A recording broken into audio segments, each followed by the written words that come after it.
Well, guys, we got that 182 wing out of the jig, set up here on sawhorses, doing the finishing touches to it. I'm getting this light right here, cover all done up, put in, and then wing tips, or wing tip put on there. We got the old one there, it's all busted up. Got that new one in, gotta get it all lined up and drilled. But this light cover here, getting it in there, it's all trimmed in, everything.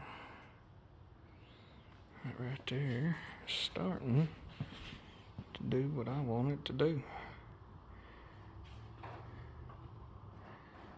That's gonna look good. Matches up real good there at the bottom. We'll get that done, the wing tip done, get all these panels that you see missing here